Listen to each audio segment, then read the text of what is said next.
tendance à dire que dans tous les cursus d'enseignement et d'enseignement supérieur, quelles que soient les disciplines, il faudra que l'on ait des troncs communs informatiques et numériques pour donner ces compétences aux étudiants. Oui, oui, c'est exactement ça qu'on dit. C'est-à-dire qu'il faut que tout étudiant ou tout, on va dire, apprenant français, quand je dis étudiant, c'est le supérieur, apprenant, ça peut être y compris dans les lycées. Donc le problème, c'est il faut que tout le monde apprenne. Donc on est face à un mur, hein, il faudrait faire tout en parallèle. Alors après, si on prend les processus historiques, bah, il faut commencer d'abord par les jeunes, et puis ils sont un peu moins jeunes, et puis après ils deviennent étudiants. Mais donc là, aujourd'hui, il faudrait arriver à tout faire assez rapidement. Et donc, oui, il faut que, c'est pour ça qu'on pousse beaucoup autour de SNT, après, pour que les gens aient une culture informatique, de la manière que vous avez une culture littéraire, que vous avez une culture sur l'histoire, ben, il faut que les gens apprennent ce que c'est. Et si vous savez parler et écrire, ben, aujourd'hui, ça serait bien que comprendre ce qui se passe derrière ces outils qui sont ces machines, parce que malheureusement, aujourd'hui, la notion d'informatique ou de numérique, elle est trop incarnée. Elle est incarnée dans ces objets-là. Mais tout le monde voit, évidemment, vous avez vu les grands plans qu'il y a eu, on va faire de l'informatique dans les collèges et les lycées, on va acheter des tablettes. Ben non, vous pouvez faire de l'informatique et vous pouvez apprendre les concepts d'informatique en mode totalement débranché, vous n'avez pas besoin d'ordinateur pour comprendre les bases.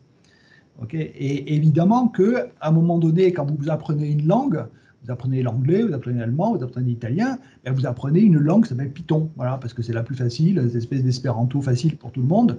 Et celle-là, oui, il faudrait que tout le monde la cause un peu, quoi. Donc, de manière à pouvoir dialoguer avec des collègues. Je vais vous parler d'étudiants d'histoire, mais dernièrement, j'ai vu un enseignant-chercheur en droit ben, qui, voilà, il veut aussi faire du Python parce que derrière, il veut faire de l'analyse de données. Enfin, voilà, donc, il faut lui donner les outils pour son propre domaine. Cette réflexion et cette utilisation donc de ces outils, est-ce qu'ils sont plus développés ou ces compétences sont plus développées dans d'autres systèmes d'enseignement supérieur dans le monde ou est-ce que tout le monde tâtonne un petit peu et est en train de voir comment le mettre en place?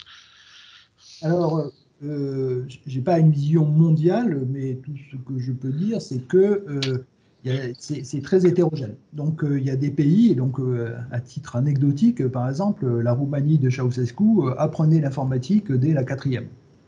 Okay, donc il y a une culture informatique en Roumanie, c'est pour ça qu'il y a beaucoup d'informaticiens roumains en l'occurrence. Vous voyez, c'est un exemple. Aux États-Unis, c'est beaucoup plus varié, mais apprendre, vous vous souvenez bien que Barack Obama avait dit dans son fameux discours, il faut que tout étudiant, enfin tout élève américain apprenne l'informatique. Et donc ça a fait bouger les lignes en France. Quand même, c'est toujours l'éternel problème. Hein.